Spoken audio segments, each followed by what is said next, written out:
What's good, everybody? Just get it out the way. Welcome back, Jumbo, to WoT In Color. You already know who we are, the dopest black woman hosted podcast for the preeminent Wheel of Time series. I am still Keba. Maybe next week I'll be something else, but right now I am Keba. I will always and forever be Shar. Oh, well, Jumbo Shar. Jumbo Keba. It means hello to our new listener, friend listeners. Yes, and if you're new, you probably shouldn't be starting with this episode. I'm just saying. If you are new and you have read the books, welcome. If you are new and you are a first-time reader and you have not touched book 1, stop, pause, if you will, and go back. Go ahead to episode 0. Yeah, we read them 2 at a time and just follow along with us. Yep. As we go along. But I'm hoping somebody 30 years from now picks this up and they're like, oh, snap. What's this little Wayne Dang Doodle of a show? Yeah, it's us. It's WoT In Color, baby. Yes. What's good, my sister? I'm tired, yo. Man, listen. I feel like every episode we greet each other and you say what's good and I say I'm tired. Because we tired. Every episode. We get more and more tired. I don't know. I don't know. Maybe producing a show is a lot. I think it might be a little bit of work. But it's worth it. It's worth it because we are having fun. It's work on top of our full-time jobs, on top of both of us being in school. But guess what? We do it for you. Yes. Listener, friend listeners. Yes. Even though life just be lifing. Oh, it lifed all over me this week. Listen. That sounds absolutely atrocious. And I'm not going to tell you where my brain went with that. So on that note... let's just let's electric slide into our announcements. Well, we definitely just want to, as always, shout out our wonderful patrons. Hey, thank our you, patrons. Special listener, friend listeners, our Dollar Holla crew, which includes Aradia. It's back, baby. Last week we introduced sound effects. That's right. Koala Sadai, Lumen, More Shady, Mistress W, Goat Brother, Melissa, Miss Key, Rob Christensen, Dr. Talib Hudson. Hey, Dr. H. Jack Shadows, Damon Chiad, Mount Kia Talk. I love that they're back to back. Light Blinded Fool, right? Yes. How does Bane and Chiad and Mount Kia Talks become patrons back to back? I love it. Light Blinded Fool, DT, Screaming Spud Monkey, Steven, I feel like I'm a scream every time. Carter, Spencer R, Spencer. Iman. Hey, Emond. Jason Denzel, the OG. Oh, snap.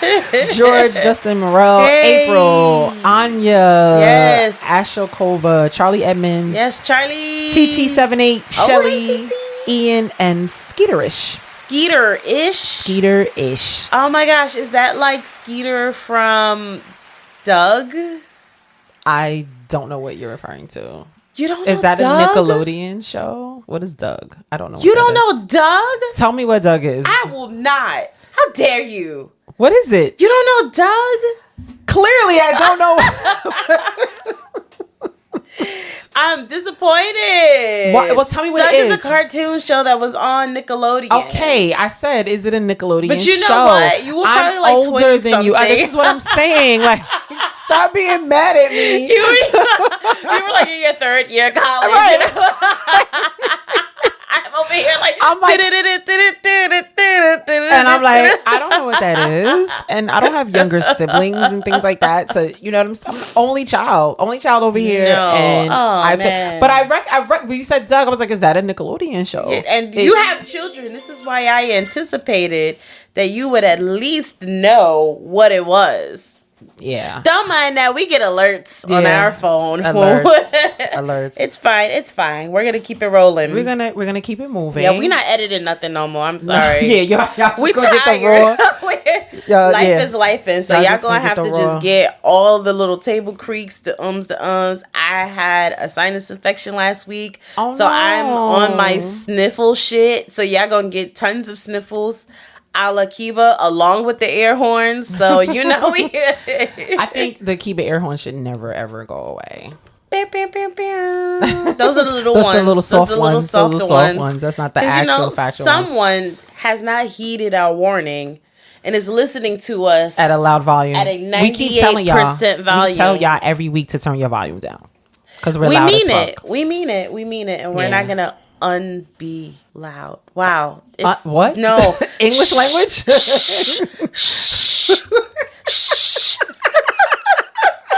This is why I refuse to major in English. I know my limits. Okay. I may be a writer, but baby, the thesaurus, the dictionary, Chat GPT, all of the things. All of the things. I wonder if Chat GPT would spit out unbe loud. Listen, don't tempt me with a good time. I put everything in Chat GPT now. Wow. I'd be like, can you tell me a letter for I'll tell you a story offline, but I have used the AI. I have. Listen, it's it's just an interesting being a science fiction and fantasy fan, specifically science fiction. Just thinking about all of the books that I've read years ago and all of the movies that I've seen years ago, sci-fi flicks. Yeah. And all of it's just incredible. That's why I always believe, like, if someone can conceive a concept, then it's 100% possible. Yes. Because a lot of the things that were displayed in film and in sci-fi novels years ago, we're seeing it now. Yeah, I just read an article about this man whose name I can't recall because it is the butt crack of dawn over here in New York right now, and I am not a morning person. I got up early today, y'all. Ooh, child. But, life, right? So, the sacrifices we make. For you. Have I not given everything? Anyway. Come and bring it back. He created these glasses that have a monocle on the, did I say that word right? A monocle on the lens that is connected to Chat GPT. So that when you are on a date or an interview or something, it picks up what the person is saying and it feeds you responses through the monocle. I said, well, if this isn't every nightmare come true. Oh my gosh. That is crazy. That is so nuts. I'm really interested to see who's gonna be walking around, and it's like very noticeable, right? Like it's not like a bifocal where it's not right. It's like a huge. It's just sitting there right on your eye, like a globe. Are you? If I ever rolled up to a date and somebody had this on their eyeglass, right on the left side, because it's only one side, right. I would just walk out. I would gently collect my bag and be like, this was fun. Well, listen, I'll tell you, if that happens to me, because it's possible that I may be on some dates here and there, soon. I will let you know. Girl, call me on your way to the train station because I need to know. Be like, girl, he got the monocle. He got the monocle, girl. Monocle was on the left eye. Don't worry about it. I love how we automatically went to he. Like she, if I was on a date with a woman, she wouldn't have a monocle because we would never do that, right? Because we're smart. We're smart like Mark, all right? Right, but if I was on a date with a dude, this dumbass gonna have a monocle. I'm just a little blind in this side. Don't worry about it. I just it's a little help seeing. Right. Got this like over enlarged. Oh my god. Was it concave? Conclave? I don't remember. Conclave, girl. What am I talking about? It's concave or convex. It's you know what? Yeah. Those are also math terms, so we're gonna skip it. All right. I mean, damn. Well, skip no math shade. Skip it. Okay. But you know what though? It's and we don't have to discuss this because then we'll totally forget why we're here. Right. But just something to think about. In terms of the AI and all of these things. It already got my info, don't it? That's not what I'm sure. I'm sure. But what I was going to say was I was having this conversation just last night with somebody, you know, will we get to a point where there's no original thought in our writing? Oh, I feel like at least in movies, we've been straddling that line. Everything is a remake. Everything is a version of. But if you can tell an AI, you know, like if you have to write, I'm sure people are doing it. Oh, you know, I know people are doing it actually. You have to write a paper, and they just give the instructions to the bot or whatever. Yeah, and it spits back the response. You know, you have an essay question you have to respond to. Yeah. And you know what I mean? Like how are we gonna gauge? I don't know. I don't want to get into it because we have like a whole 2 chapters. That'll be, you know what? That we need to talk about. That'll be a bonus episode. That might be a bonus episode. That might be a Patreon benefit. We'll start talking about. Yeah, we are working on it. We're so sorry. We're slow. We are slow. And we appreciate our patrons thus far. Who just support us just because. And the feedback. And we are getting a lot of people filling out the form. We are getting a lot of ideas. We are formulating things and putting them together.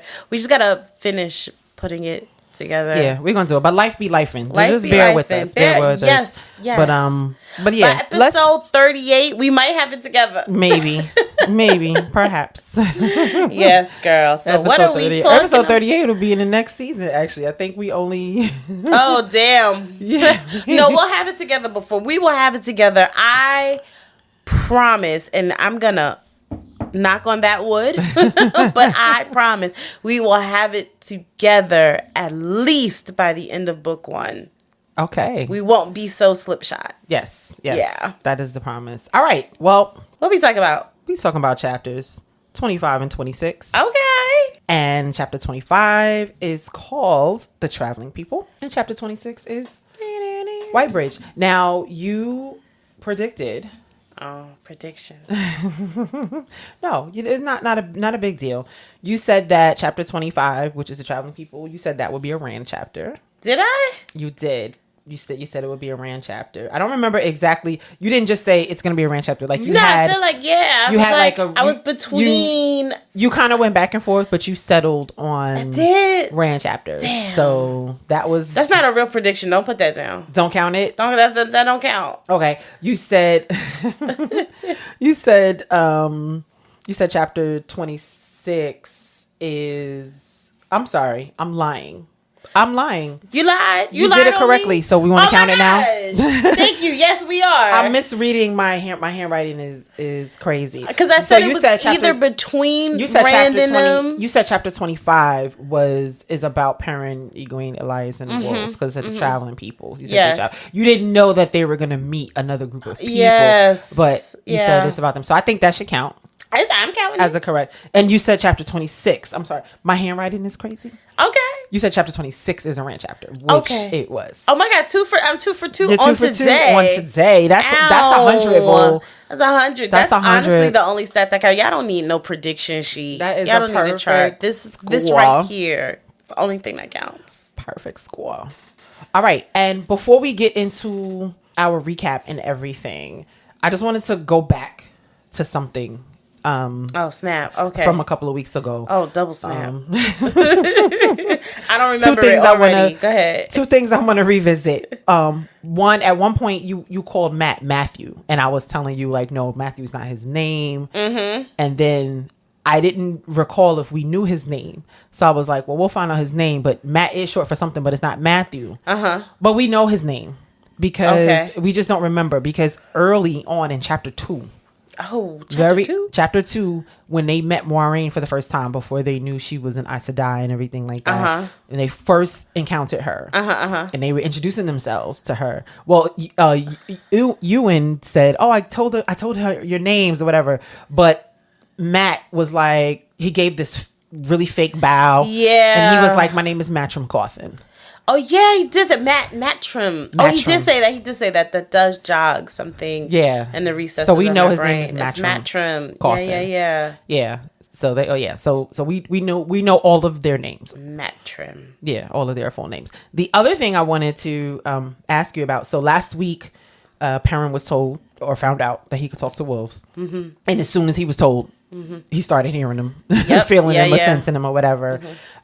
He also noticed that Elias had yellow eyes, and we never talked about that. He got jaundice.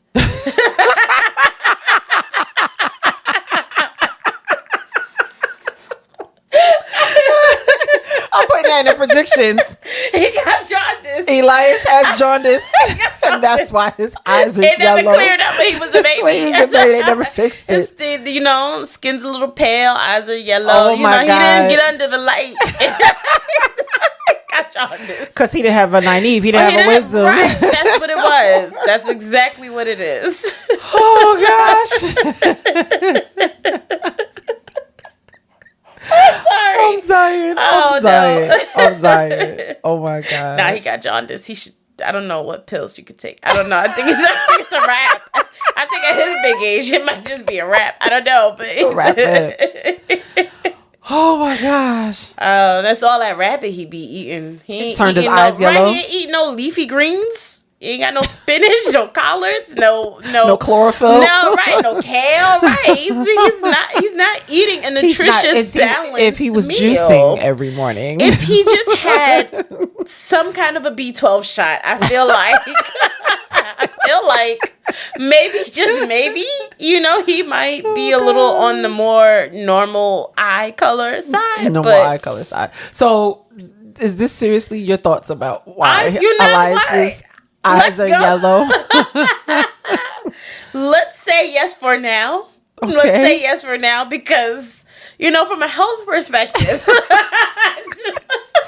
What about from a fantasy story perspective? Oh, gosh. We meet this man who talks to wolves and says that you could talk to wolves too. And this man wears furs and everything. Like, Peter would really not be happy with this dude. Oh, no. If they met him. No. They would be throwing all kind of paint and stuff on his clothes. Yeah, everything. And he has his eyes are yellow. Yeah, they do mention his eyes being yellow quite a few times. Yes. In every chapter that he's mentioned in. And I wonder if that is somehow his connection to the wolves somehow that is causing the discoloration, or if that is a sign that he might be on the darker end of the spectrum. Right? He's not as in terms of a Darkfriend spectrum? Yeah, okay. He's not as good of a good guy as I want to believe that he is. I feel like it could be a number of things that I also feel like it might just be that I don't have enough information on hand right now to take an educated guess. So these are all, asinine predictions. These they're not even predictions, right? Because I'm just throwing things out. So these are asinine guesses. These are just asinine thoughts. Asinine musings. Asinine musings. Oh, I like that. I love it. That. Yes. Asinine musings. Me gusta. Yes, I've got my asinine predictions and my asinine musings. This is just amusing. This is just me thinking out loud and, seeing what sticks to the wall like spaghetti. Something, ready or not, I don't know. So, I wonder if the jaundice could be a symptom of being a dark friend. A jaundice as a symptom of... I love how it's jaundice. Listen, my little brother had jaundice when he was born. I understand what jaundice is, all right? He didn't get under that light. My little brother got under that light, though. He's good now, know? My but that man got jaundice. I'm definitely writing down jaundice as an indicator of being a dark friend. Yeah, man. Yeah, man. You should. I'm musing here. I love it. All right. So let's get into this chapter 25, the traveling people. So this is a Perrin chapter. We're in Perrin's point of view. I guess. And as we just talked about, Perrin now suddenly is aware that he has this connection with wolves.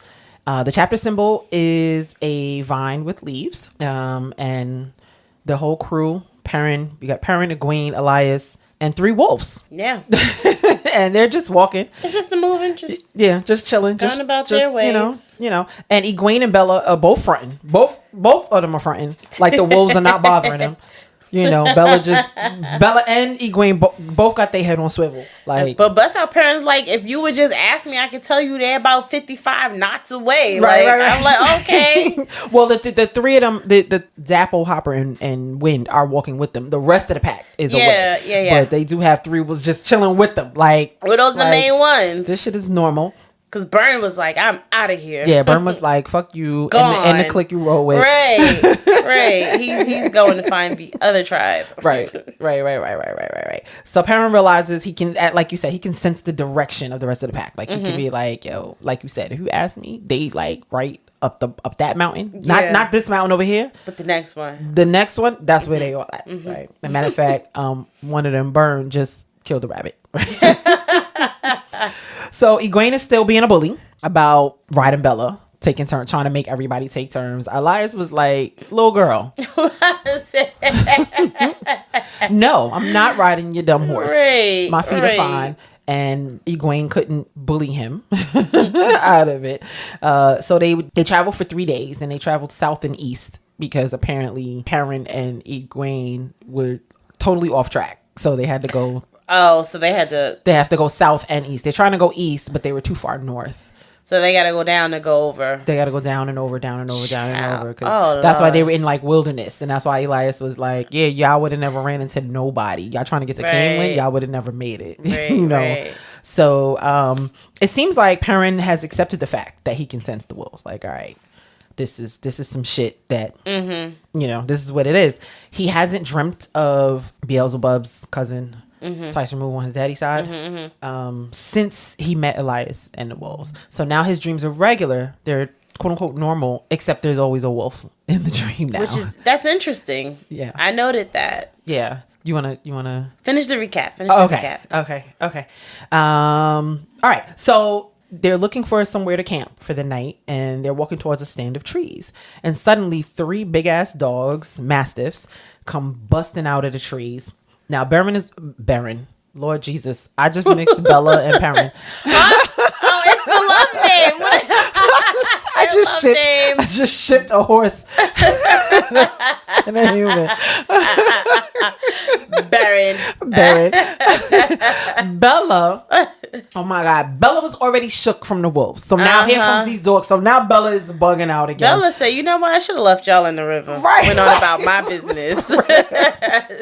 Perrin got his slingshot out, about to shoot at the dog. He's like, yeah, one good hit in the ribs. Right. They'll run. They'll run away. There's 3 of them. So Elias shut that down. It was like, yo, not my cousins. Fall back. Right. Right. So Elias whistled and made some weird gesture. And that settled the dogs down. And now the dogs is chilling and just, you know. They like, oh snap, this is our cousin. Right. Right. We didn't recognize you, homie. Yeah, the Jaundiced. Right. It's the You done had that before. What happened? The Jaundiced. So he tells them like that the dogs were meant to scare them away, and that they're gonna be meeting TEoTW. So Perrin and Egwene is like looking at him like, the fuck is a TEoTW? Right. So he's like, the traveling people. They're like, okay, what the fuck is the traveling people? Right. And then he's like, Tinkers. They're like, oh, Tinkers. Yeah, I know Tinkers. And Egwene. Apparently there's all these stereotypes about Tinkers. They're gonna steal your babies and steal everything you got and everything. And so Egwene is like, yo, like, is that safe though? Because they might steal everything we have. And which is so interesting. I'm sorry, I just want to interject here because ahead. it is so I should have read her. I didn't read anybody this episode. I should have read her for doing that. You can read her right now. Because she is so selective with her outrage, and I don't mean to quote Chris Rock or whatever, but she didn't do that with the Aes Sedai. Right. She was all open, all hands, despite everything that has been said about the Aes Sedai. Right. We get to the Tinker people, who I suspect might be a little, you know, there's some contraband in their wagons. You think they hide? Oh my gosh, they're hippies. They are nomadic. They're hippies. They are nomadic monk hippies. I live. Baby, I would beef feet with them. I certainly would. be nomadic with them. They look like they're just having monk hippies. They are having a wang dang and a doodle, and there's nothing you can say that can stop that good time. Okay, I love it. I love it. It's crazy because you meet the Aes Sedai, and everything we hear about the Aes Sedai, and everybody else is bad. Like, don't trust them, don't trust them. Right, and she's all like, but she's unbraiding her hair. Yes, and she's trying to be one, and these stereotypes don't apply to them, right? Because that's something that she wants. Right, and so like when we get to the Tinkers now, all of a sudden it's, they still babies. They still, they mend your pots really well, but they're still your baby in exchange for rent. And I'm like, why would you be such a catty so-and-so? Like, I just, that selective... outrage, and I wasn't with that. That was very something that I won't say. Right. I'm a hold my tongue on that one. But child, you gonna hold your tongue now after you done? I don't like that. I don't like that. Like, why would you? Whatever. She would have been hungry that night. Oh snap! And cold. All right. So Elias shuts her down and basically tells her, Tinkers don't steal any more than any other humans do. Like, they're fucking people. Okay. Girl. And as a matter of fact, he says they steal a little bit less than people that he knows. So, like, calm the fuck down. And we talk about somebody who don't like people. So that's a lot coming from him. Right? I recognize that. And he says, like, we need to fuck with them tonight. Let's sleep with them for tonight. And so they agree to go camp with the Tinkers. So Elias leads them into where they are. Perrin feels the wolves leaving because wolves don't fuck with people. Right. So wolves is like, y'all got that. So they notice that the Tinkers look different. They have brightly colored wagons and really brightly colored clothes that the colors don't match. Very hippie. Which I love, actually. I was like, very hippie. I was, when I first got to the Tinkers, I was like, I'm here for the blindly colorful clothing. When I was in high school, I was definitely into neon.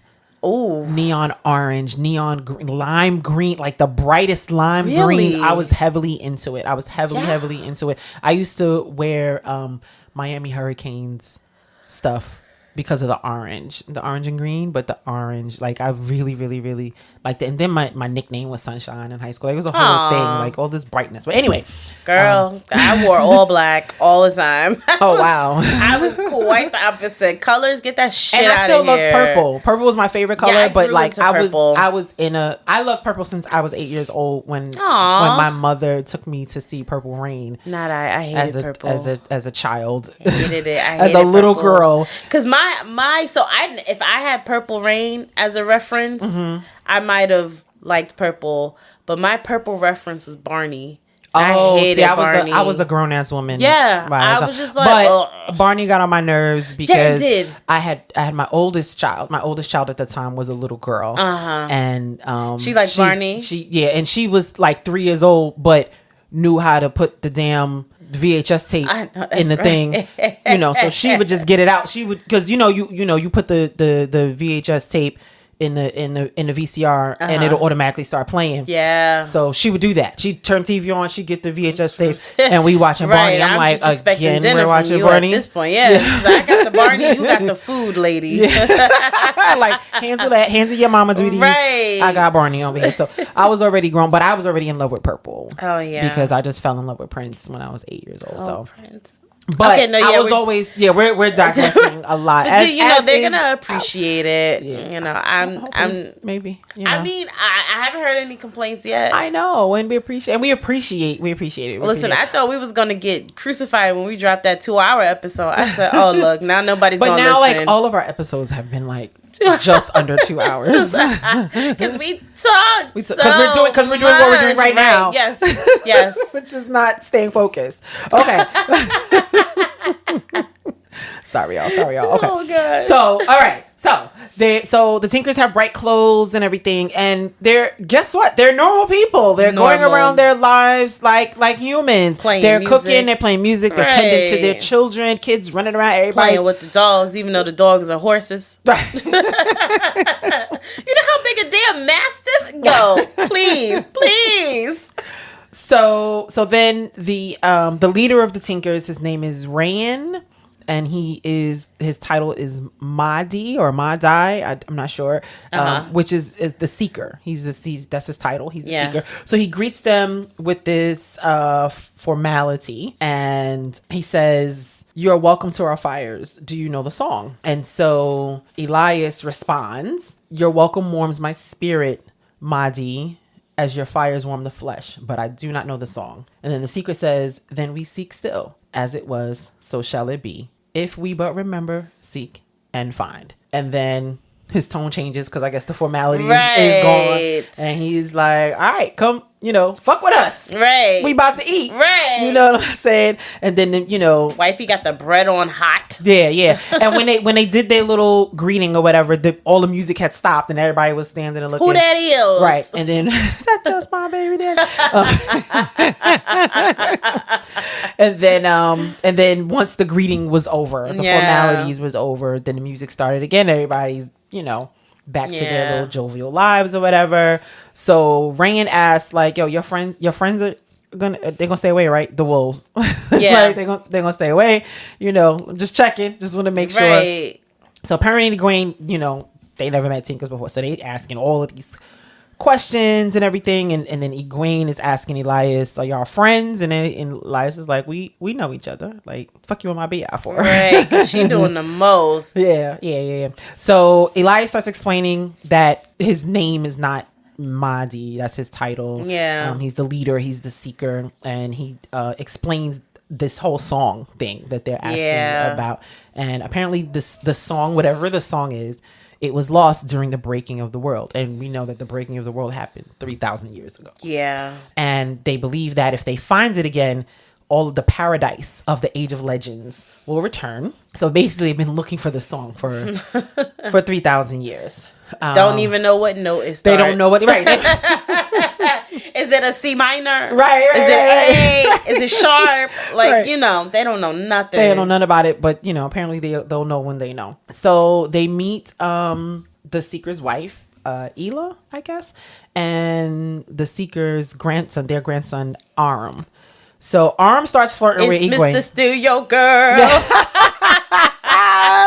So Aram starts flirting with Egwene, and I think Perrin is getting a little jealous, because Perrin starts talking about, like, "Yo, this dude Aram reminds me of Will Alcine," and Will Alcine is from the Two Rivers. He's not from Emond's Field, but he is from the Two Rivers. He's from Devon Ride in the Two Rivers, and apparently Will Alcine is like the fuck boy of the Two Rivers, because apparently he courts every girl in sight, makes them feel like she the only one or whatever. So Aram is explaining that they follow something that's called the Way of the Leaf, which is basically on some like uber nonviolence type of vibe.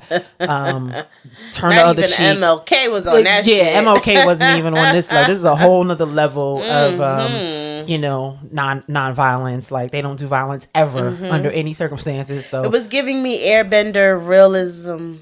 Yeah, like it was the Airbender Buddhism realness. Yes. So Perrin is like, so somebody fuck you up, you're just gonna sit there and take it, And Elias tells Aram and his grandfather, and they're like, "Stop trying to convert people." Like, here y'all go. You know what I'm saying? Like, y'all trying we to. can't just eat this bread and get some naps. Right. So Perrin and Aram have like a little. They got a little thing, a little back and forth, right? So Aram says, some people can never overcome their baser instincts. A reed. Yes. Okay. And so Perrin, animal. But Perrin claps back. Perrin claps back and says, "Yeah, I bet you get to run away a lot." He said, "You beat feet often, don't you?" Often. People be fucking you up on a regular. You missing a lot, ain't it? A hunch. Something tells me. Right. You got a couple of bruises. Right. So Egwene is fed up, and she was like, "Yeah, you know what? Aram, what's good? Show me your people. Show me your camp, because Perrin is bugging right now." So Egwene leaves with Aram, and Perrin and Elias, they eat with Rain and Ela, and the Tinkers are vegan. Oh, are they? Oh, yeah. The Tinkers are vegan, yo. Oh, interesting. I didn't even pick that up for real. Yeah, so, well, it says that they ate a thick vegetable stew. A vegetable stew. They don't, because they don't do violence for any reason. Oh, so they don't eat any. They're vegan like me. But if they're chopping down plants have feelings too. Plants do have feelings. So plants do have. Are they chopping down plants? Are they? I guess if they're eating a vegetable, wood. They need wood for fire. In vegetables. They're still vegan. That's all I'm saying. Okay, they're vegan. I identify with the non-violence got a little kink in it. A little kink in it. Yeah, there's a little loophole. Asterisk. Little asterisk. That's all I'm saying. So apparently ate like 3 bowls because it was busting. It sounded like it was busting. Yeah. And Elias ate 4 bowls. It was thick, you know. So now, and here is the crux of this chapter. What I think is okay. So Rand tells a story.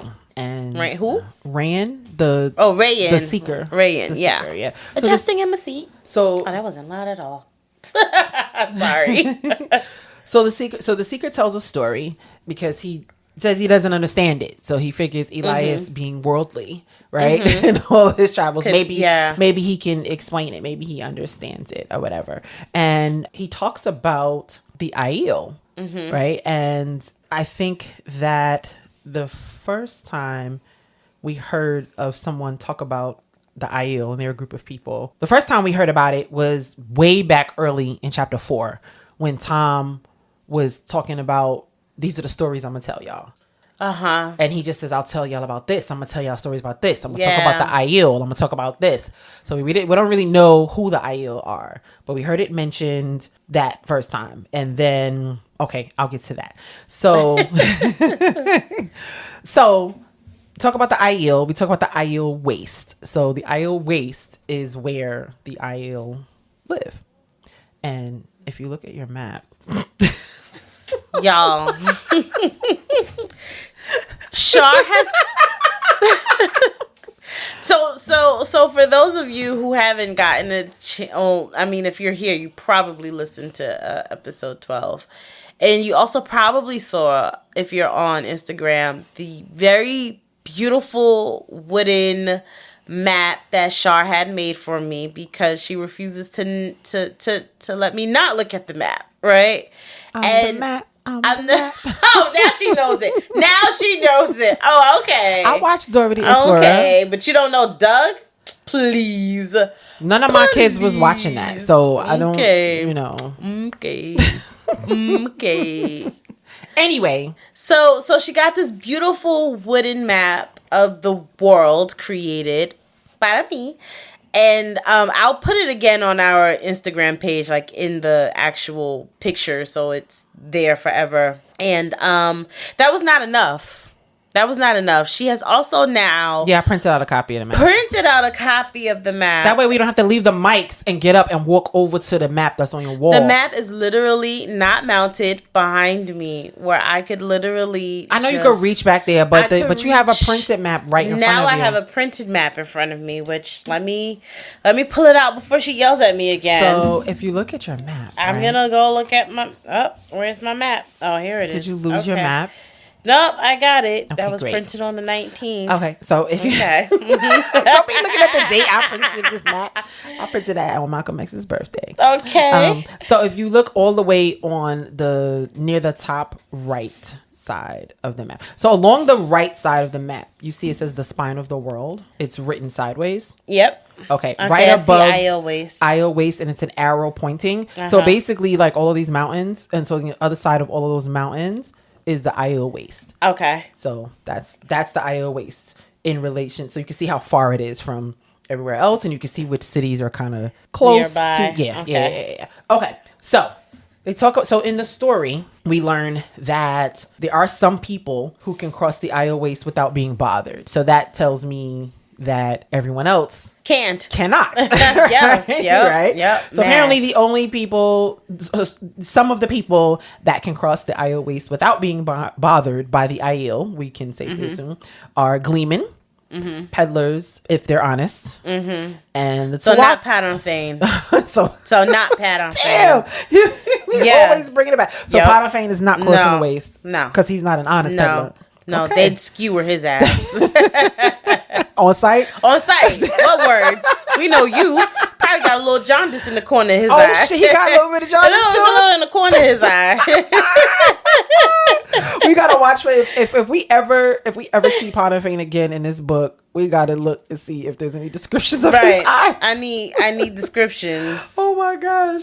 So apparently the TEoTW, the Tinkers, they can cross the waist all the time. And merchants from Carrion is a country. If you wanted to look at the map, it's in my face. So you see how relatively close Carrion is to the spine of the world. Yes. Okay. So apparently merchants from there, they used to, before the tree, capital T. Okay. And before the Aiel War. So they had a war? The Aiel Waste and the Carhin? The Aiel. The Aiel peoples? Yes. So I want to pause right here. Okay. I want to go back to when Tam was having his fever dream. Okay. Okay. I'm gonna go back there. He did mention something about a tree. He mentioned something about a tree. A capital T tree. A capital T tree. Yes, girl, yes. My memory ain't shit all the time now. So, in case anybody else's memory is shit. Okay. So, I'm going to just read what Tam says. His fever dream, right? When, this is Rand and they had just got attacked by the Trollocs. Yep. Tam is injured. And he was unconscious, and Rand is dragging him back to Emond's Field to get healed, trying to get him to Nynaeve to get healed or whatever. Yeah. And he starts mumbling some stuff. And so he says, "They came over the dragon wall like a flood," Tam said suddenly in a strong, angry voice, "and washed the land with blood. How many died for Layman's sin?" Okay. So Rand don't know what the fuck he's talking about. I still don't, but go ahead. Okay. So I'm over here looking for the dragon wall. Right. So later on, he seized Rand's collar, pulling him close enough to feel like, so he snatched Rand up. It says, "They called them savages," Tam said urgently. "The fools said they could be swept aside like rubbish. How many battles lost? How many cities burned before they faced the truth? Before the nation stood together against them? The field at Marith carpeted with the dead, and no sound but the cries of ravens and the buzzing of flies. The topless towers of Carrion, burning in the night like torches. All the way to the shining walls they burned and slew before they returned back. All the way to," and then Rand covers his mouth to shut him up because he's still afraid of Trollocs and Fades. Okay, and period. Okay. Yeah, rightfully so. So apparently there was a war with the Aiel and the people of Carrion. Right? Okay. So that's what Tam is mumbling about, right? And then later on, now he's talking about this tree, right? He starts talking. He says, "Avendasora, it makes no seed, but they brought a cutting to Carrion, a sapling, a royal gift of wonder for the king. They never make peace, never, but they brought a sapling as a sign of peace. 500 years it grew. 500 years of peace with those who make no peace with strangers. Why did he cut it down? Why? Blood was the price for Avendoraldera. Blood the price for Layman's pride." So Rand is trying to understand what he's saying, and he recognizes Avendasora is called the Tree of Life. And it's supposed to have like all sorts of miraculous qualities, but he never heard any of the stories talk about a sapling or any they. He only heard about one man called the Green Man. So apparently the Green Man and the Tree of Life is in the stories or whatever. And he's thinking like, wait, these are stories and everything like that, so if Trollocs are real, maybe next I'll meet a Green Man or an Ogier giant or a wild black veiled Aiel man.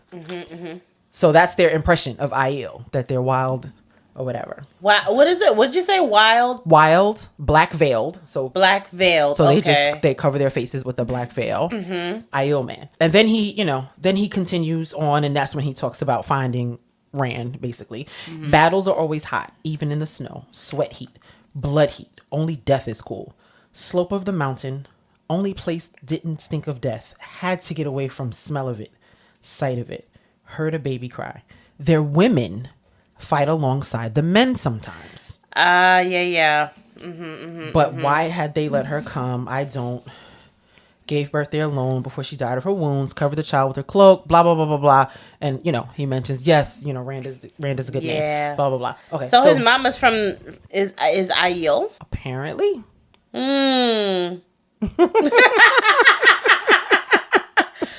According to this fever dream, Tam is saying they let their women fight, and then if you come back to the chapter that we're currently in the story, they talk about a woman who fight, and Perrin is all like bugging or whatever, and Elias is like, listen, Aiel girls don't have to tend house and cook if they don't want to, boy.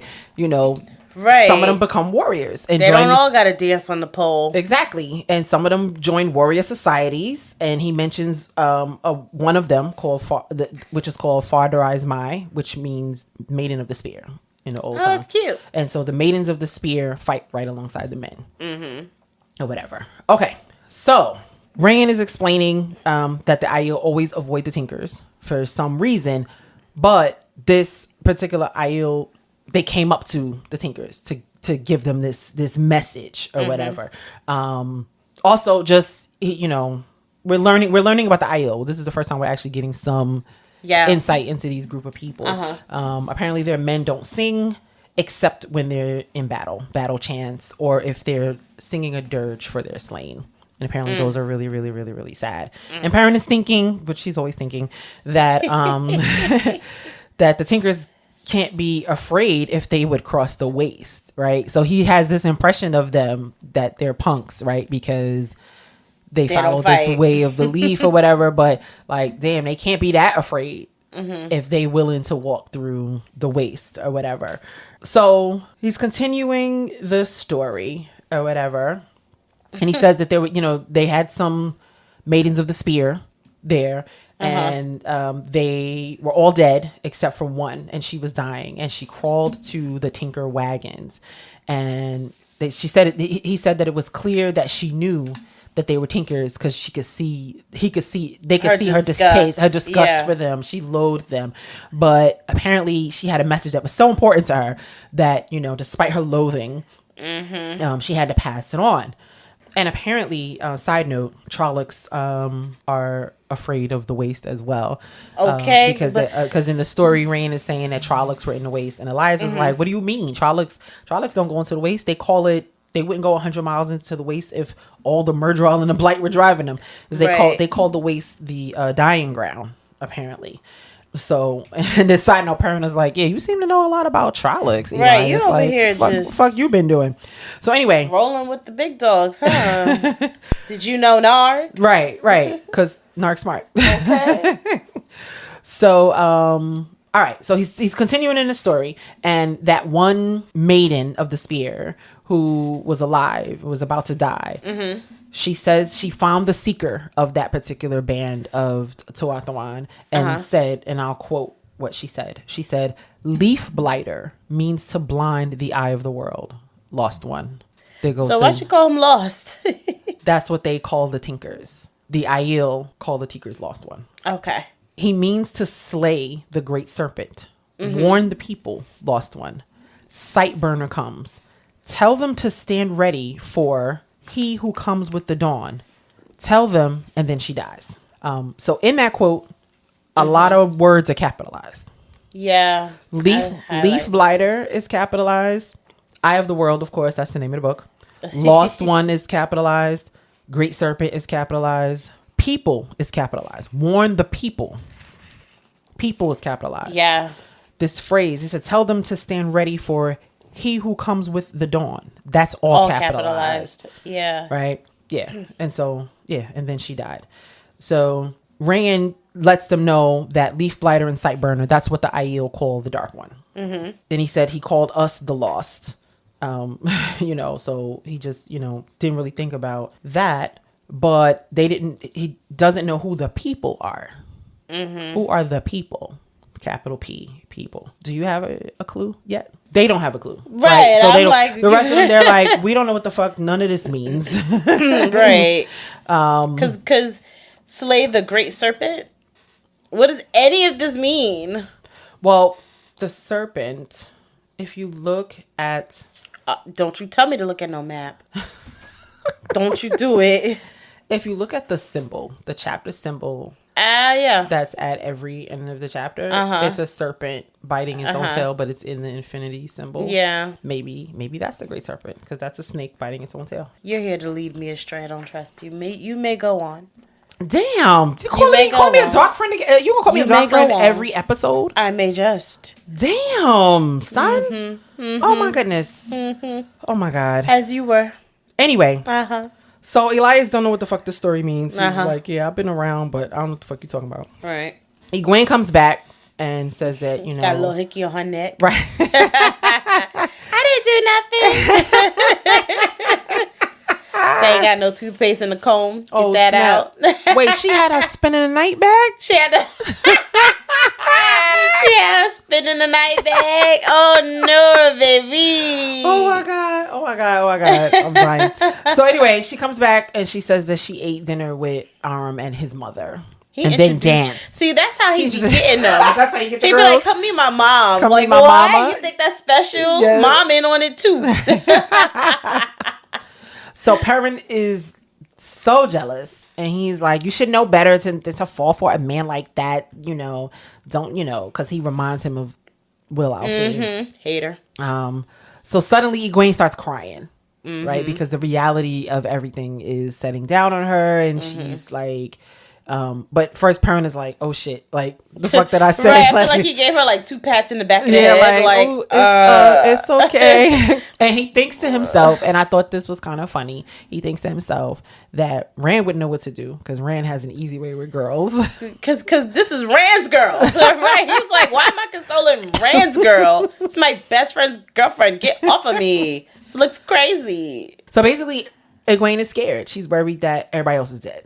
And so that's why she started crying. Right. So Perrin reassures her and everything. And then Egwene leaves and she goes with Ela to sleep in the wagon. And Perrin goes to sleep and dreams about wolves. And that's how we end the chapter. Now. Woo! That was a lot. That was a lot. So I think we should pause for the cause right here. And you can, let's get into it. What are you thinking? Oh. What is What's going on in that brain? You said you would go back to something. What was that? You said I would go back to something. Yeah, you did. You was like finish. You was like finish the recap. I was like, okay.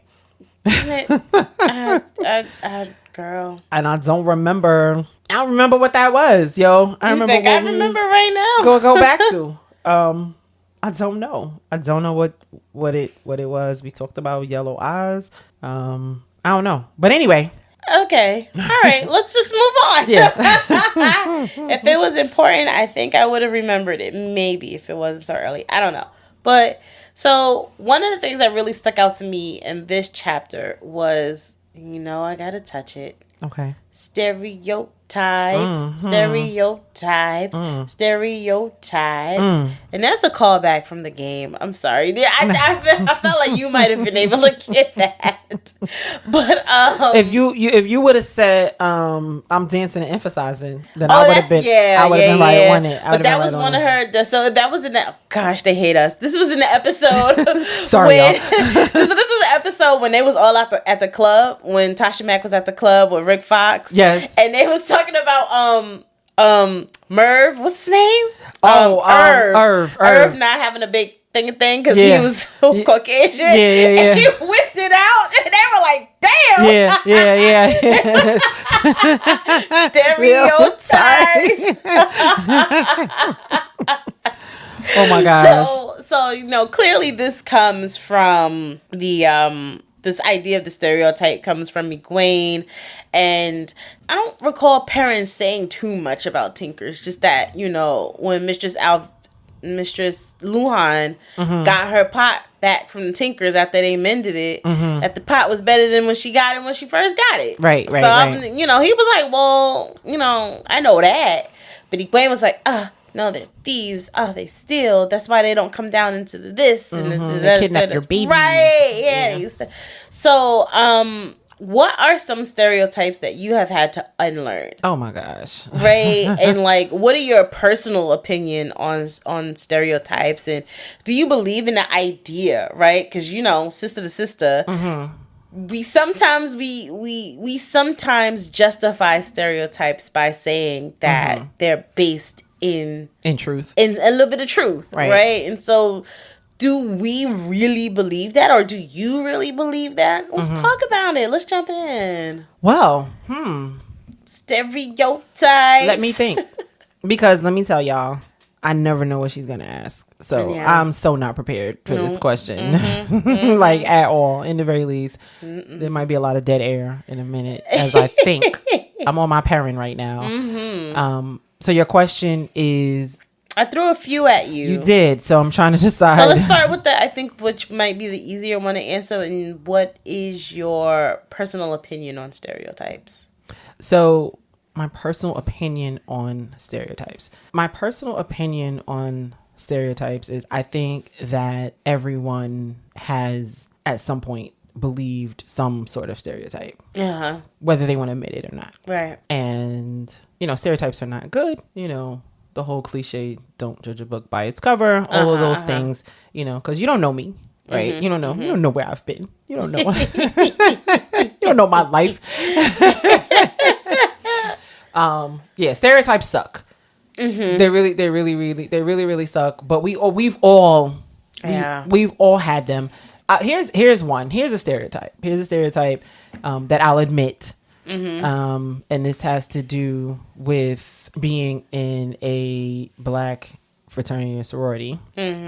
One of the stereotypes for an organization that I'm not a member of, I'm not even going to get into the stereotype. I'm not going to get into specifics. But the point is, there was a woman on my campus who was a member of another sorority that I'm not a member of. Right? Gotcha. Only hi and bye. We never really interacted other than just being cordial. Yeah. You know, as all Black people did at my school, because you know we just you know we just greeted each other or whatever. I knew who she was. You know, I knew her name. She knew who I was. She knew my name because we're both in sororities, just different ones or whatever. But because of the stereotype, I never thought that we would be friends. Right? Because her organization stereotype is so opposite of who I am. Yeah. Okay. So then one day we were roommates at a conference so the NPHC, National Pan-Hellenic Council, is the umbrella organization to all of our organizations. And so we were both at the NPHC conference and we were roommates. And I was pleasantly surprised at how much we clicked. And how much we got along. And I was like, wow, I can't believe I believed that stereotype. Right. Yeah. Well, let me play devil's advocate a little bit. Right? Because stereotypes aren't necessarily something that applies to the individual. It's to the group. It's to the group overall. Right. And so while you may have some individuals who that don't fall into those stereotypes, is it, or has it been your personal experience that the mass majority of what is displayed about this organization could be true? Like, could this stereotype still be based in some truth based on your personal lived experience? I think that what happens is it's like a chicken and an egg. I think that people play into their stereotypes sometimes. Oh, interesting. And I think that it's possible, and I don't know, I'm not in anybody's heads, but I think that it's possible that when people are, and we're talking specifically about these particular sororities and fraternities, I think that when people seek membership into certain organizations, that if they feel like they fit that stereotype or that they want to fit that particular stereotype, that's what they seek. And so seemingly it's like, oh, look. Interesting. All the alphas are engineers. Right. You know what I'm saying? Like, so my experience with why I chose my particular organization is because none of the members of that organization that I met fit into anybody's stereotype. That was one of the deciding factors. Yeah. For me. Everybody was different. I couldn't say all of the Zetas are this. Yeah. There was nothing that I could, except to say that they're all very down to earth and welcoming and open and things like that. But I couldn't say that they all look a certain way. They all, other than being kind and open, they all act a certain way. And that kind of drew me towards them. Yeah. Because they didn't seem like they were a monolith. Right. They didn't appear to be a monolith. Other organizations appear to be a monolith. And I've learned when I got to know people in organizations that that's also not true. Right. That none of us, we are not, none of our organizations, our people, we're not a monolith. Right. You know, and so those are the things that I had to unlearn. And I'm glad I did at a young age. You know, unlearn that we're not a monolith. You know, and even raising my children, right?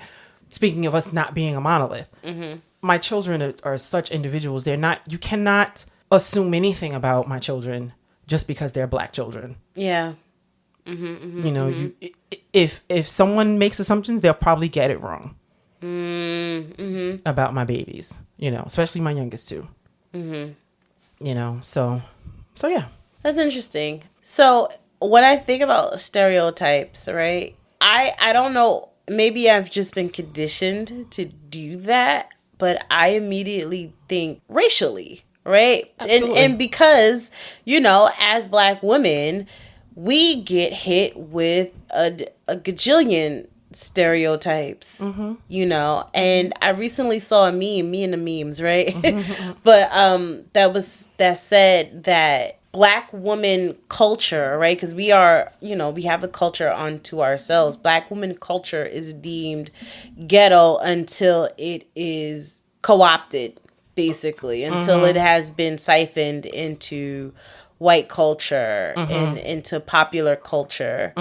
And so I am subconsciously, I'll say, because it's not even on like a very forethought mention, but I think I'm very subconsciously fighting stereotypes that are placed on Black women subconsciously, right? Because I know that I'm this and I'm that, or I'm not this and I'm not that, right? But I sometimes get so focused in trying to portray that I am not this, right?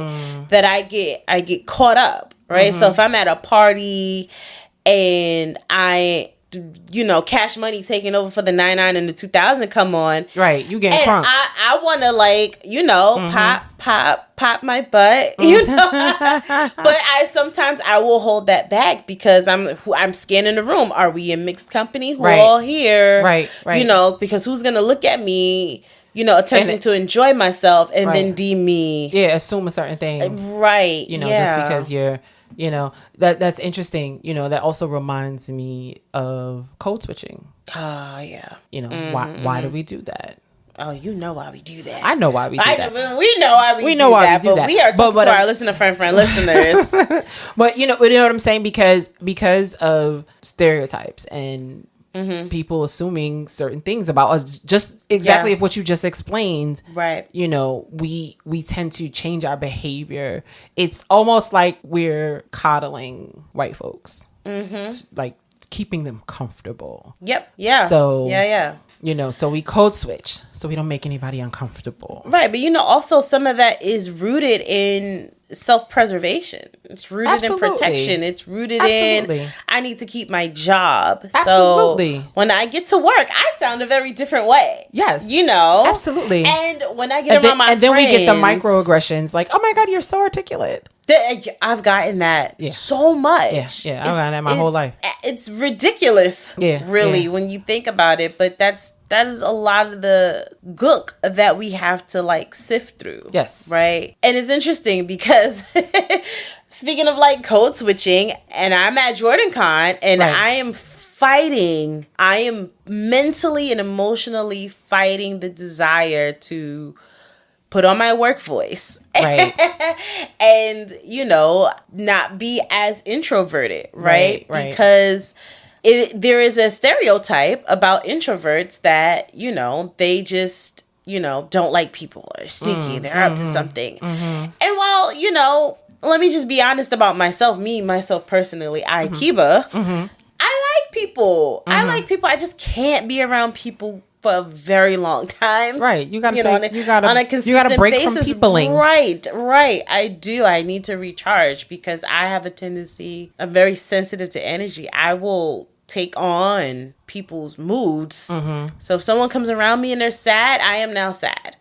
Someone comes around me and they're depressed, I am now depressed. And that is, as I grow and get older and learn more about myself, something that I'm learning to kind of shut down. But I still very much fight the urge to be more open, right? Because if I'm reclused, then they're gonna think I'm mean, right? There's a stereotype there. You're quiet, you're standing by yourself, you're in a corner, you're not talking to anybody, you're mean. You must not like people, you must not like us, right? And then it becomes a thing. And so I personally am consistently trudging through these notions of stereotypes and code switching and misconceptions, and it's so cumbersome. Where do you think we start in unlearning stereotypes? So for me personally, I try to be intentional about not making assumptions when I meet people. It's tough, but I just try to not assume anything. I don't assume gender. I don't assume anything. I don't assume anything. I try to just take people for what I see, what they tell me, and I intentionally don't make assumptions. Yeah. And I've been trying to do that a lot lately. And it's hard. It's not always easy. I sometimes forget, even in my words, in my speech. I'm not assuming your pronouns. Right. So instead of saying, "Oh, that woman over there," or her, I try to say things like, "Oh, that person." Yeah. That's what I do. It doesn't always work. Oh yeah, I mean, we've been societally because human conditioned, right? And so for the X amount of years that we've been on this earth, right? I won't shout any specific numbers out, but for the X amount of double-digit years that we have been on this earth, we have been told that if you look this way, if you sound this way, if you act this way, what is it? If it walks like a duck and it talks like a duck, then it's a duck. And it's like, listen, I've even gotten stereotypes just being from New York, right? From other people. Oh, well. You know what I'm saying? People assume that I'm a certain way, and and the main stereotype that I get for me personally is that I'm aggressive. Yeah. And you know me. Yes.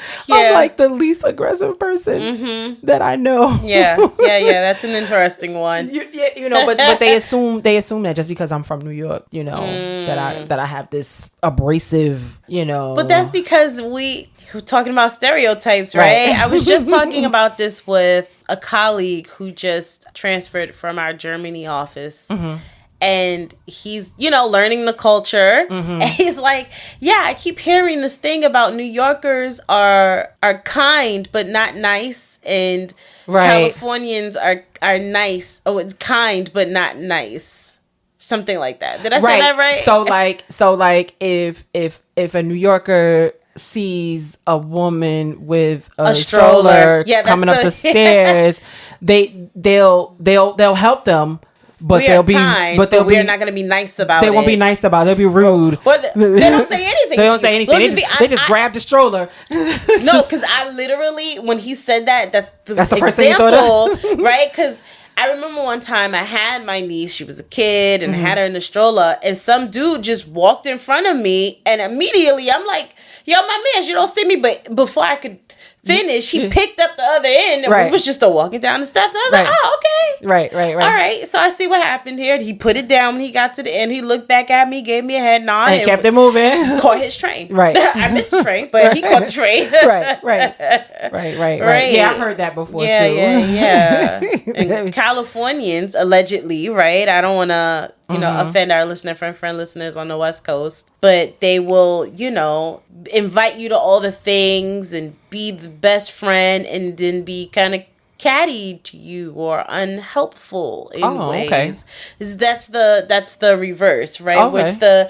I haven't heard that. It's the plastic culture is what I've heard it referred to as, where it's like very fake, right? Where it's on the surface, I'm the nicest person in the world, and if you ever need me, you can call me, and we'll get smoothies and shakes together. This is not how I think Californians sound like. Just to, I'm just giving an example, right? And then when you get to know that person, they've actually been talking cash shit about you behind your back, saying that you smell like biscuits and not biscuits, dog poop. Not my mama's biscuits. That is not the mama's biscuits. No, you don't smell like the mama's biscuits. You smell like a different kind of biscuit.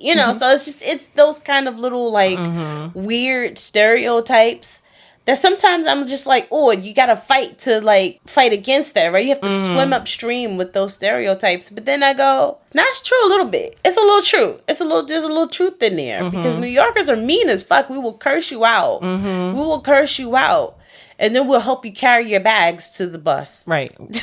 While we're cursing you out. Fuck, you ain't got no shopping cart for. You out here in the storm. You carrying 37 bags. I bet you only wanted one thing. Right. Cuss you out. Meanwhile, and then, got the bags in the hand. Both bags in the hand. Right. And so it's like, I've seen it. Right. And so sometimes I feel like stereotypes are based in some modicum of truth. Well, listen, but the truth is subjective. Yeah, so I believe there's truth in everything. Oh, yeah. Anything and everything that's portrayed, that's written, that's said, that's spoken, whatever you can find, even if it's a whole shit full of lies, you can find some truth in it somewhere. Yeah, that's very true. So, yeah. I think that we could really, really talk about this for a whole 2 hours. We can. Yeah. Which I would love to do. But no, I would not. So no. So that was good. Yeah. The other thing really quickly is the way of the leaf. Yes. How do you feel about the way of the leaf? Oh, girl. So the wind just blows the leaf. I don't like that. And the leaf will fall to the ground. I don't like that. And it will disintegrate. And I don't like it. I don't like it. I don't like it. Because let me tell you, when I read that, I immediately was turned off because it means that you are a passive person in the extremely world. Passive. But and again, passive to the point where you're not taking any form of accountability or action for the life that you have. And I'm like, so if you're just floating in the wind, what are you doing? How are you paying your rent to the world? What's that quote? The rent your service to others is the rent you pay for your room on earth, right? So if you're just floating in the wind, how are you, you know what I'm saying? What is your service? How are you paying your way through this world?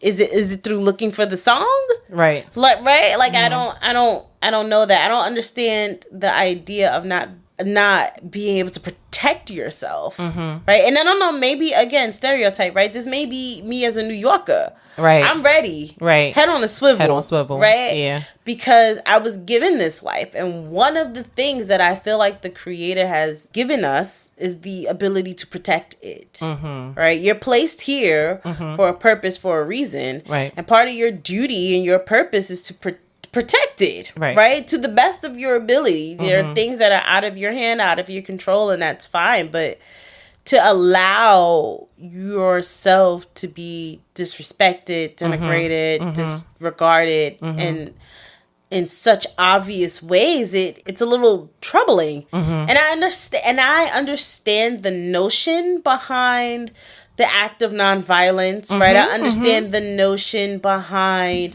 being peaceful, and I agree with that, right? You do no harm, but you also take no shit, right? Right? I think that they forgot the other piece to that, right? I'm a little with Perrin on this one. Like, you do no harm, you take no shit. Yeah. And you live a life of whatever your purpose is.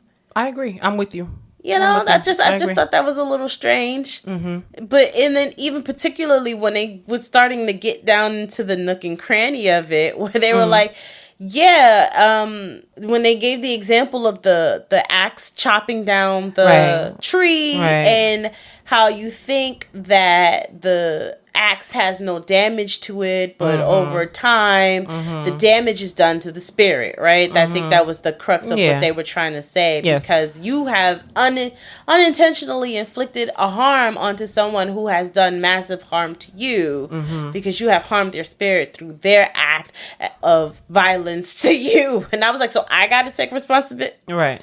Me? I did that was me, so I have to atone for the act of being attacked, right? And the attacker. I was like, okay, that's a lot of responsibility. Yeah. And so I can understand why people are like, I'm not rolling with y'all. I'm like, y'all crazy. It's the weed talking. Right. Y'all got the good cushion. But you know, it's so interesting that the and I guess we'll, and I'm pretending I don't know anything, right? Yeah. So I guess we'll learn more about the Aiel. But it's interesting that the Aiel loathe them. Like, it's one thing to say, okay, I don't fuck with them. That's because the Aiel gets busy. They got the maiden of the spears. Okay. I feel like homegirls be walking around with spears at the end of their hair and just be whipping their hair back and forth. I feel like they get busy. I feel like, listen, they don't sing or dance. They're giving me... They said the men don't sing or dance only when they're fighting. Okay, that gives me we like to fight energy.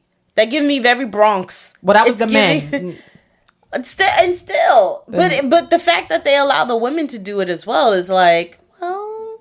They get busy. They know how to fight. It's giving me Last Lord of the Seven Towers energy. Oh, it's giving me from the time you are born, we put a spear in your hands. You shall fight. All right, you shall defend. All right. So you come across a people who are like, no, what you're doing is wrong. Right. Because here's the connection I'm making now, right? Because you get the Tinkers who freely can move into the waste, right? And into that community. Right. So I'm sure they've had a couple of conversations where they're like, put the spears down. And they were like, we will spear you ourselves. Oh, snap. Okay? You don't be keep it moving with that bullshit. Right. All right? So I'm like, yeah, there's clearly a culture conflict, but okay. Yeah, all right. So let's move on. Yeah, let's get into chapter 26. Chapter 26. All right. This is going to be another 5-hour episode. I know, right? Sorry, y'all. So sorry, y'all. Sorry, y'all. But I just feel like a lot more is starting to happen. Yeah. With each chapter. Yep. All right. So chapter 26 is called White Bridge. Mm-hmm. The symbol is a harp. It's time. It's time. Yes. It's the gleaming. Yes. So we're back in Rand's head. Sorry. Mm-hmm. So fun. So they're still on the ship, the Spray. Mm-hmm. Matt is playing Tom's flute, and he sounds like crap. But he does show some talent for juggling.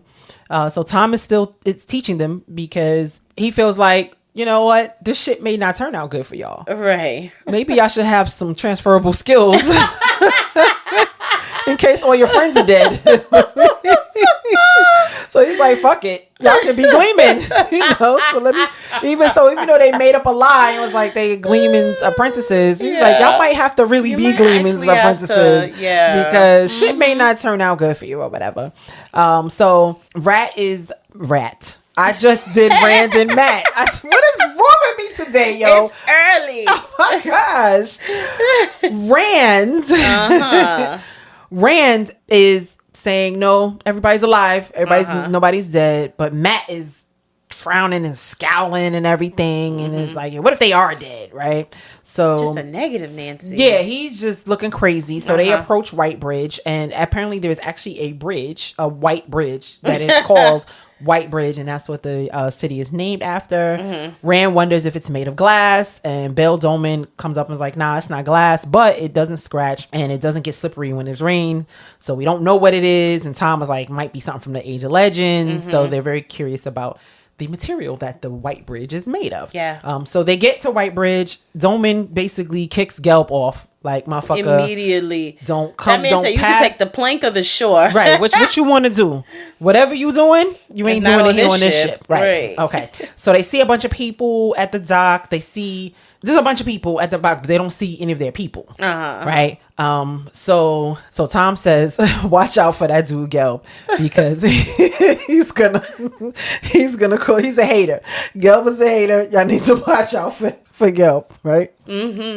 So Doman is like, Tom, you ain't really gotta leave, right? Like, you can stay with me, right? You know Which what I I'm saying? Thought was suspicious. And well, you dark think friend you ass, think dark hair friend ass. You think he's a dark friend? You think Bail Doman is a dark friend? So he basically tries to convince Tom to stay and continue on to Ilion. Doman is on his way to Ilion, and he actually refunds their money and gives them some more because he says, "Well, you know, you entertained us, right? So we should pay you for your services." Which honestly, Tom said that. He said that in the beginning. He was like, "Y'all offering money? Like, I could have just, y'all just shut the fuck up." Right.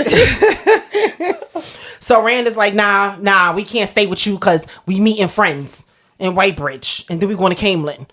And so Tom is like, but. Right. So he said it was I could make a low. Okay. Right. You gonna pay me? Like, this is what I need right now, right? So Rand is like, nope, let's go. Rand is being real stubborn or whatever. So they go into Whitebridge proper or whatever, and folks is peeping Tom's cloak, his gleaming cloak. They're like, oh, where you playing at? What you doing? Where you want to be we at? Need to stay low. Right. We supposed to stay on the low, but Tom walking around like a gleaming that he is, right?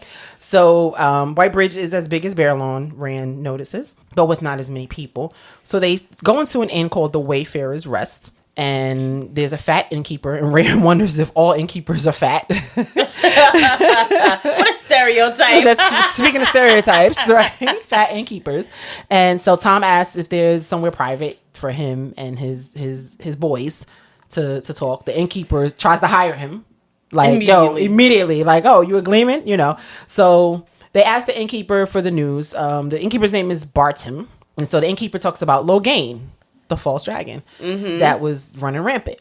So apparently, according to Bartim's news, the Logain was captured by Aes Sedai after a big battle near Lugard while he was trying to move his army from Gildan to Tyr, which is all the way across the continent. You don't have to look at the map. We're going to keep it moving. All right. But Bartim believes the stereotypes of Aes Sedai. He thinks that they're from the Blight. They can go back to the Blight where they came from. You know, right? Spit on your own floor. Yeah, he can spit on his own floor.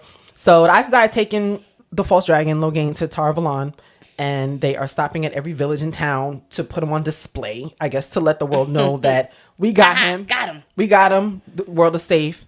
You know, because they ain't got no internet, right? So there's no, you know what I'm saying? There's no breaking news or whatever. So this is the way they there's no CNN. This is their CNN, right? So Rand is thinking like he would like to see Logain actually see a false dragon, even if it meant getting close to Aes Sedai. So he still wants his distrust of Aes Sedai despite Moiraine. Bartim also mentions that the queen's name is Morghese. So we learned that there is a queen and her name is Morghese. Morghese. So, like I mentioned before, we're still in the country of Andor. Yeah. So Morghese is the queen of Andor. Okay. Just information, random information.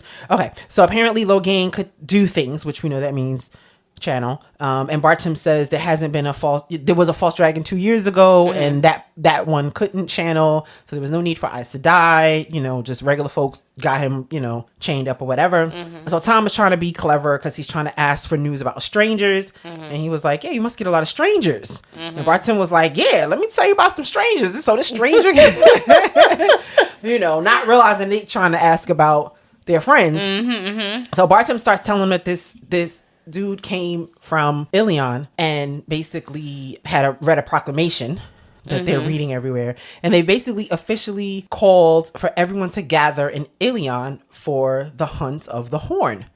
So the Hunt of the Horn is this story that Tom tells all the time, and so Bartim is like, with it. Yeah, well, apparently the world is, because you know, Bartim is like, can you imagine that, swearing your life to a legend? So apparently these people go to Ilion and swear their life to this legend that they're gonna go find this horn, which is called the Horn of Valier. So the Ilioner who made the announcement said the end of the world is coming, and the last battle with the Dark One is happening, is coming, and that the Horn of Valir must be found before the last battle, apparently. So that's the legend. That's the story that everybody. So, well, why is this horn got some? Don't answer that. I feel like you know. But I just feel like, does this horn have some kind of like special powers or something when they blow into it? And I don't know. Interesting question.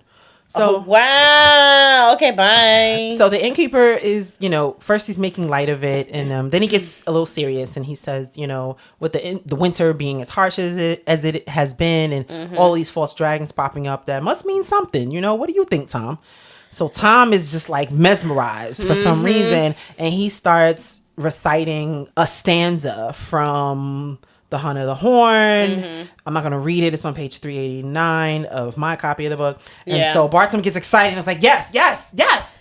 You got to perform that. Right. You know what I'm saying? Tell that one, baby. You racking. Listen, he think about the coins he going to make. Right. Right. He was like, yo, everybody heard about the proclamation. Like, you got to do that. Right. So Rand is like, fuck all that. Yo, listen, it's some friends of mine. Have you seen them? Okay. You know what I'm saying? We're on a mission. Somebody done forgot. Yeah. So Bartum was like, well, what they look like? So Tom tries to describe them without actually completely describe them. Yeah. And then Bartum gets shook. And he's like, you know what? I don't want you to perform here no more. I changed my mind. Right. Finish drinking your wine and get the fuck out. Right? Please. So, expeditiously. Right. Do not pass go. So apparently someone else asked Bartum about our main characters. And he said it was a Weasley fellow, acting crazy and desperate to find 3 country boys. Right? So they asked, so this Weasley fellow asked about a fighter person, Lan, a woman in silk, Maureen, asked about all of them, but was desperate to find. It's giving Pat on Fane. You think that's Pat on Fane? Weasley looking? Okay. The last time we left him, he was looking Weasley. And it's not like Rand didn't tell him all the BI. Yeah, so we staying at the Stag and Lion, and we got your horses back there. Your horses is good. You just gotta go. And then I met this girl named Min. I don't know what the fuck she up to. Right. Right. So anyway, he says. So Bartum says the next day another man came for the first time, which tells me that this man keeps coming back, and he's dressed in all black like the Omen, and he keeps the hood of his cloak pulled up so you can't see his face. No, the guards haven't seen him come in and out the gates. So he doesn't recognize a fade? So you got to remember that people don't believe in fades.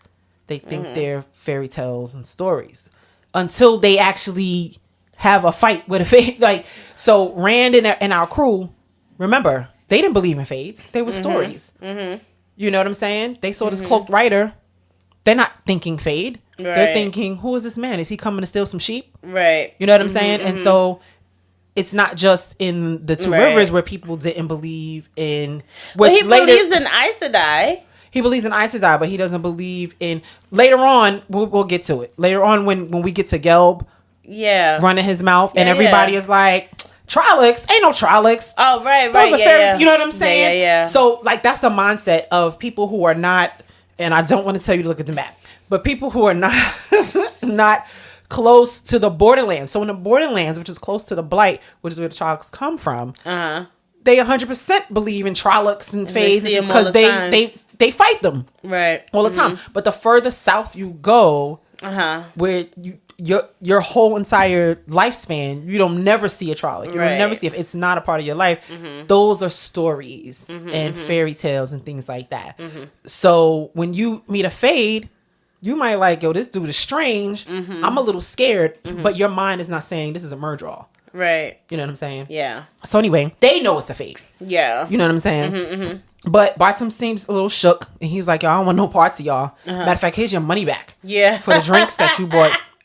And Keo, please get the fuck out. Yeah. So he leaves, and so they start debating like, all right, the fuck we gonna do now? Tom is like, listen, we need to get on that fucking boat. Yeah. With Zoman, and Rand is like, no, fuck that. We need to wait here for our friends. Tom is like, motherfucker, it's a fucking fade. Right. That been here looking for you. Right. Like not that's coming. The motherfucker already been here. The fuck is you? Matt is rude as fuck. Right? And And Tom is like, listen, there hasn't been a hunt for the horn in almost 400 years. Like, this is exciting. That's what it was. That's what it really was. So suddenly they hear laughter because they're on like this wall where people can't see them on the other side of the wall. So on the other side of the wall, they hear all this laughter and everything. And Rand takes a peek. Is your boy Gelb. Gelb is talking about Trollocs and shit. Nobody don't believe him or whatever. And he was like, nah, I'm telling you, these dudes is Darkfriends and da-da-da-da. So Tom is like, all right, we got to fucking go. Like, fuck the boat. Now we got to go. Yep. So he takes all of the money that Bayle Domon gave him back. He splits it up between... the three of them. They sneak out of a window, go into an alley, and so Matt is still bugging and was like, "Why you still going with us? Why you helping us?" So Tom tells a story about his nephew named Owen, and apparently Owen had some problems with some Aes Sedai. Problems, right? And so the assumption, we can assume what that problem was. Is it's a male who had issues with Aes Sedai. So we can safely assume that Owen could channel. Yep. And I said I gentled them. So he said apparently his nephew died. And he said you can say the Aes Sedai killed him. So like that tells me like Aes Sedai didn't directly kill him. Right. Maybe they gentled him and then maybe as a result of him being gentled. Yeah.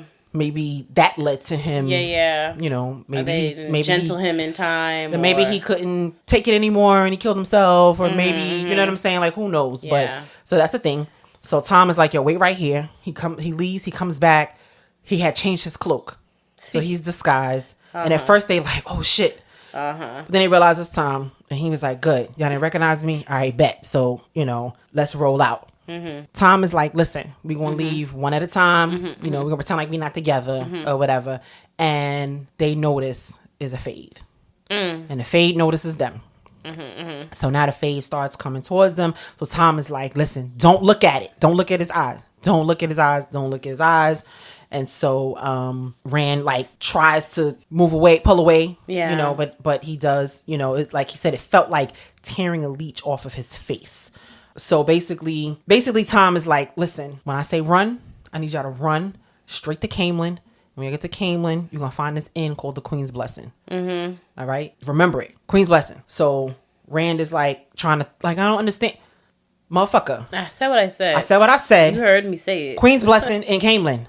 Now run. Get the fuck out of here. So Tom starts running towards the Murdraw to fight it. Rand and Matt are shook and they beat feet. They run away and all they see is Tom fighting with the Fade or whatever. Yeah. And they finally get out of White Bridge. Oh, they started running. Everybody else started running. Oh, but you know it. Right. You already know. But except they just running crazy. They not like how we do. Like we all start running the same direction. Right. Everybody was just running crazy. So he said it was like almost like you kicked the anthill. Like everybody just starts scrambling or whatever. So they finally get out of White Bridge and they're out safe or whatever. And basically Matt is like, yeah, Tom is dead. Rand is like, no, okay, yeah, maybe Tom is dead. Maybe this one might be a little confirmed. maybe. And they keep going. And that's how the chapter ends. They're going towards Camelin. I think he made it. I think Tom survived. You think Tom is not dead? I think Tom survived because Tom was psyching himself up. Before he ran into that Murdraw, he was like, you think you can outrun it? You think you can still outrun it, right? He was talking to himself like, I'm going to put these old knees to work. And so I feel like he just ran into that Murdraw, like knocked it, distracted I thought he was talking to Rand and Matt. Oh, I thought he was talking to himself. Because Matt had grabbed his dagger, if you notice. Yes. Matt was like, posted up. Like he was ready to fight. Yeah, he was ready to fight. You know what I'm saying? Which made me think that he was talking to himself. Because if Matt was ready to fight, then Tom was ready to run. I think he was just like talking to himself. Like, I don't think still so. Got it? I think when he first told the boys to run, he knew what he was going to do. Yeah. He knew. That's why he told them to run. That's why he told them go to this inn in Camelin called the Queen's Blessing. Yeah. Because I'm about to fuck with this Fade.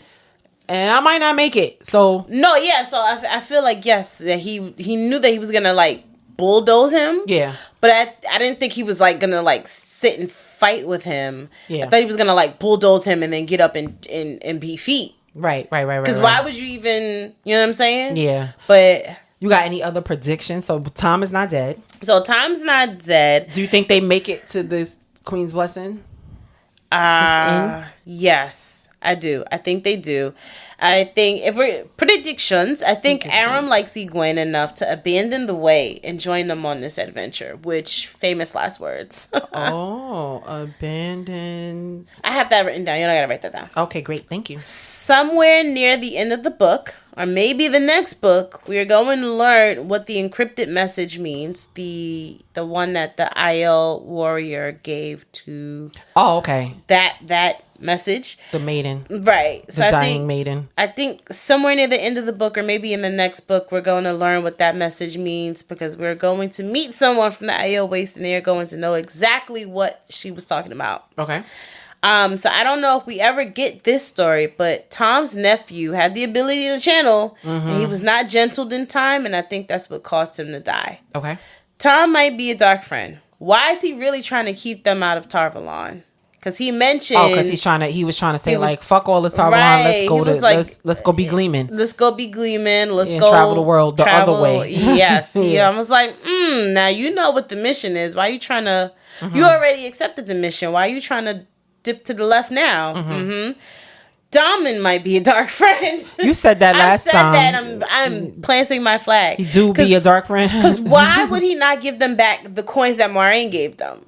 Could it just be, I'm giving you back some money? Like, if I give you some change and you're like, oh, you know what, I'm giving you your money back. Right. I'm not finding the exact coin that you gave me. I'm giving you the equivalent of whatever you gave me. But I also feel like he noticed how different those coins were. They did have specific markings on them. So I feel like, did he notice how different it was? Was he able to identify it? Does he think it's of higher value? What do you think? Trying to keep them off the path? Because why is he almost expecting Trollocs? There was a point that was made. He said the Trollocs do be following me. Why? Right? Because why Darkfriend? Okay. So do you think that is like the indicator if Trollocs are following you? Possibly. Then you're a Darkfriend? Okay. Possibly. Okay. Because how they do be following you? They do be following. Because you do be in some shit. And then Tom is not dead. Those are all the predictions that I have written down. Awesome. So you did kind of inadvertently read Egwene for filth a little bit. I did. Just a little bit. I did. But did you have any water and shade that you had? A little brief one I did. Okay. Egwene, honey boo, you missing your boo thing, and I'm sorry for you, but don't get caught up in the next pretty face that passes your way. You are not on a mission to find love right now. You are on a mission to get to safety, to get back with your crew, and to get to the next location without being eaten by wolves or getting pregnant. So I need you to let the cute nomad boy, who already sounds like he done did everyone in the camp and has a few babies, go on about his business, because it's life or death that you go about yours. He's Usher? These are my confessions. Yes.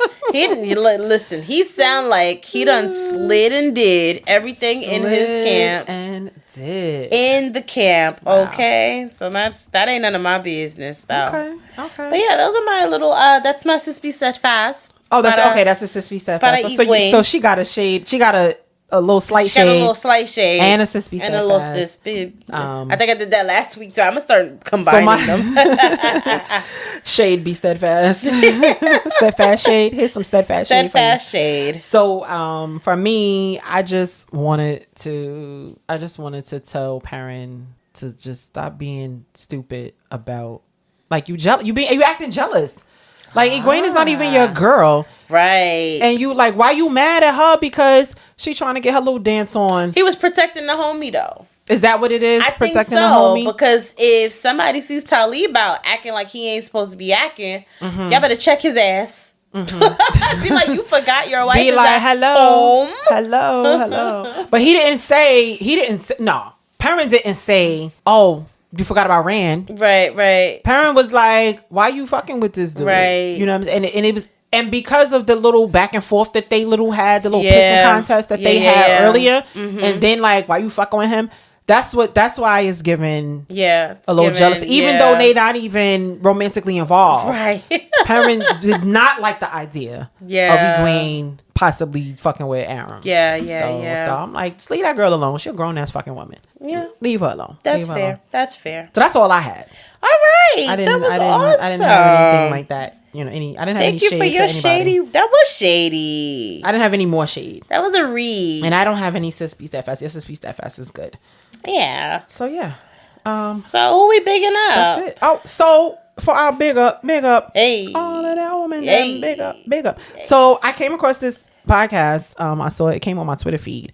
It's a relatively new podcast, and it's called Not Another Darkfriend podcast. Oh, so it's a new. There's plenty. Yeah, yeah, including me apparently. Well, listen. So the podcast is done by Matt. A guy's the person's name is Matt, and Matt is actually on book 5. Matt is a first time reader, but on book 5, and decided to start the podcast in the middle of the first read through. Okay. So you can't listen to the podcast yet. But any of you who are first time readers and you've read books 1 through 4 completely, right, and maybe some of book 5, or even all of book 5, through books 1 through 5, at least. This is safe for you. So we will include the link to Not Another Darkfriend podcast in the description. Enjoy. Yes. Or whatever. Congratulations, Matt. She's mad because she Welcome can't to the world of podcasting. I mean, assuming this is your first podcast, but... And it's so funny because Matt can listen to ours. Right, and we cannot listen to his. I cannot listen to his. I will speak for myself. All right, well then you enjoy it, and you tell me how it is. All right? How about that? I shall. Then you do that. Proceed. Anyway. And continue. Happy Memorial Day. Happy Memorial Day. To all of our listener friend listeners. Happy Memorial Day. If you're listening to this, listen, we are still WoT Wednesdays. We are still Team WoT Wednesdays. Yes. When life ain't lifing. But right now life is lifing. We do our very best. May 29th is Memorial Day. If you celebrate, if you observe Memorial Day, enjoy. Enjoy. And next week, we're going to be talking about chapter 27. Chapter 27 is called Shelter from the Storm. Chapter 28 is called Footprints in the Air. Footprints in the Air is definitely Nynaeve. Footprints in the Air is Nynaeve? Yeah. Okay. Footprints in the Air is Nynaeve and Okay. Shelter from the Storm. I don't know. We're either still with Rand or we're with Perrin and I'm gonna guess. Well, that is not really like, if you already think that chapter 28 is Nynaeve, then the only 2 left. We can get it back to back. We can get it back. We can, absolutely, and we haven't heard from Nynaeve and them in a while. We have not heard from them in a while. This could be a back-to-back chapter. Yeah, what are they up to? We didn't get 38 chapters of Rand straight. Yeah, we did. Okay, so you know. So we're gonna finally see what's up with Nynaeve in chapter 28. Yeah, we're gonna get the update on that. I don't know what the other one is. Shelter from the Storm. That could literally be anybody. Okay.